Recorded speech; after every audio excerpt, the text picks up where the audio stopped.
जय श्री कृष्ण। परमपिता परमात्मा की कृपा से आप सभी लोग अच्छे होंगे। माया मरी न मन मरा, मर मर गए शरीर, आशा तृष्णा ना मरी, कह गए संत कबीर। कबीरदास कहते हैं कि माया मन मरा नहीं, शरीर मर गए। लोग संसार में पैदा हुए, चले भी गए, लेकिन एक जमीनों ये जानते हुए कि मृत्यु निश्चित है, फिर भी लोग एक एक जमीनों के लिए, एक एक इंची जमीनों के लिए एक दूसरे की गर्दन काट रहे हैं, एक दूसरे से लोहा ले रहे हैं।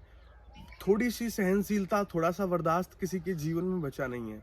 जबकि सबको ये बात पता है कि ये ज़मीनें न जाने कितने लोगों की रह चुकी हैं और आगे न जाने कितनों की हो जाएँगी।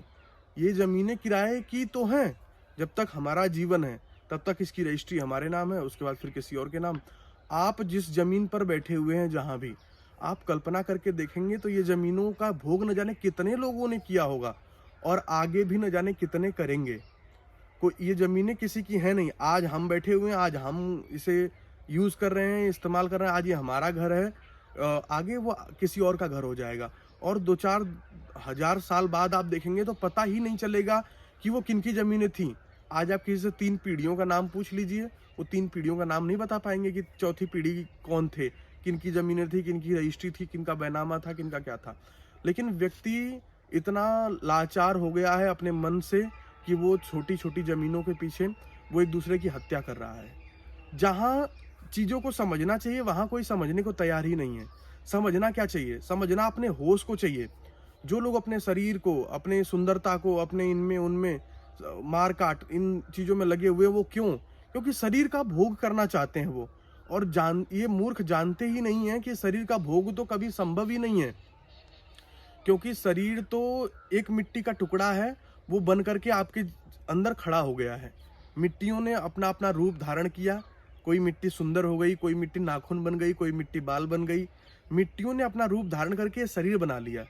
लेकिन मुख्य तो आदमी के अंदर होश है और उस होश को समझने के लिए, चेतना को समझने के लिए कोई तैयार ही नहीं है। चेतना क्या? जैसे कोई व्यक्ति की मृत्यु हो जाए, तो आप देखेंगे कि उसका पूरा शरीर रखा होगा। आँख, कान, नाक, मुँह, हाथ, पैर सब कुछ होगा। फिर भी वो ना बोल रहा है, ना डोल रहा है, ना चल रहा है, ना फिर रहा है। क्यों? उसका होश चला गया। वो होश ही तो आप थे, जो आप निकल गए। होश ही आप थे, जो आप चले गए। उस होश को समझने के लिए कोई तैयार ही नहीं है। डॉक्टर है, डॉक्टर एक इंजेक्शन देता है मरीज़ को और फिर वो क्या करता है, चाहे कोई भी जगह काट दे, चाहे कोई भी जगह चीर दे, किसी को पता नहीं चलता है। जो लेटा होता है, उसको किसी प्रकार का कोई दर्द नहीं होता है। क्यों? क्योंकि उसको बेहोश कर दिया गया। कहते से बेहोश कर दिया, मतलब उस इंजेक्शन के माध्यम से शरीर का कनेक्शन आत्मा से तोड़ दिया गया। जब शरीर का कनेक्शन आत्मा से कुछ क्षण के लिए हटा दिया गया, बाधित कर दिया गया, तो दर्द बंद हो गया। और फिर उसके बाद उसे चीर लो, काट लो, सब कुछ कर लो, उसे मरीज को कुछ पता नहीं चलता है। इसका मतलब कि वो शरीर नहीं है, वो होश है, क्योंकि दर्द तो होश को हो रहा है। जाग होश रहा है, चल होश रहा है, बात होश कर रहा है, लेकिन होश पे किसी का फोकस नहीं है। सब अपने शरीर को, सब अपनी वासनाओं को, सब इनके भोग में लगे हुए हैं। आज की युवा युवती को देख लीजिए, वो भी अपनी वासना, अपनी सुंदरता, अपने रूप रंग, अपनी दिखावे के होश इसमें लगे हुए हैं। किसी का फोकस अपनी चेतना में नहीं है। कोई अपनी चेतना को विकसित नहीं करना चाहता है। सब चाहते हैं कि हम अपने आप को सजा ले, संवार ले। आज की पीढ़ियों को देखिए, वो अपने आप को सजाने में, संवारने में, अपनी चीज़ों को दिखाने में, फैशन करने में इतने आगे हैं, लेकिन अपने होश को समझने के लिए आगे नहीं है। क्यों? क्योंकि शरीर में वासनाएँ भरी पड़ी हैं और वो शरीर को ही सब कुछ समझते हैं। हमारी अध्यात्म परंपरा को न समझने का नुकसान यही तो हुआ। नुकसान क्या हुआ कि लोगों ने समझा ही नहीं कि शरीर क्या है और आत्मा क्या है। लोगों ने इस शरीर को, इस देह भाव को अब मैं समझ बैठा है। होश को मैं नहीं समझ रहा है कोई। और इस शरीर को कितना सुंदर बना लें, इस पे कितनी-कितनी चीज़ों को लेप कर लें, क्रीम, पाउडर, तेल न जाने कितनी चीज़ों लगा लें। इस भाव में मनुष्य जी रहा है, इसीलिए आज वो दुखी है। क्योंकि उसने अपने व्यक्तिगत जीवन की चेतना पे कभी काम ही नहीं किया। जिस शरीर के पीछे आप मर मिट रहे हो, उसकी वैल्यू, कीमत भी जानते हो आप? उसकी कीमत कुछ नहीं है। अभी इसमें से एक चेतना, होश निकल जाए तो लोग तुम्हारी लाश, तुम्हारे से, इस शरीर से डरेंगे। कोई तुम्हारे पास नहीं जाएगा। लोग तुम्हें टच करके, इस शरीर को टच करके हाथ धोएंगे। और इतना ही नहीं, जो तुमसे प्यार करते थे, जो तुमसे प्रेम करते थे, वही कहेंगे कि इस शरीर को हटाओ, अब तो बदबू आ रही है, लोग तुम्हारी शरीर से डरेंगे, अरे लाश रखी है लाश।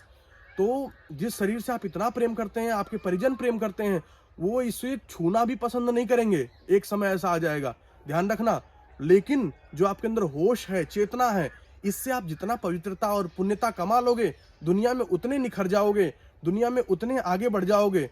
लेकिन जब तक इस शरीर की वासनाओं की पूर्ति में लगे रहोगे, ध्यान रखना, इसी संसार के चक्करों में फंसे रहोगे, इससे कभी निकलना संभव हो ही नहीं पाएगा और आप चाह के भी निकल नहीं पाएंगे। इसलिए जो आपके अंदर चेतना है, जो होश है, आदि गुरु शंकराचार्य चीख चीख के कहते हैं कि ये शरीर तुम नहीं हो, ये शरीर तुम नहीं हो, ये तुम्हारे अंदर जो चेतना है वो तुम हो, उसको समझने का प्रयास करो। जिस दिन उसको समझ जाओगे, तुम्हारे जीवन के लड़ाई झगड़े मार पीट सब कुछ खत्म हो जाएगा। अपने अंदर की होश को, चेतना को समझो। इतना ही कहकर मैं अपनी वाणी को विराम देता हूँ और परमपिता परमात्मा आप सभी को खूब आगे बढ़ाए। जय श्री कृष्ण।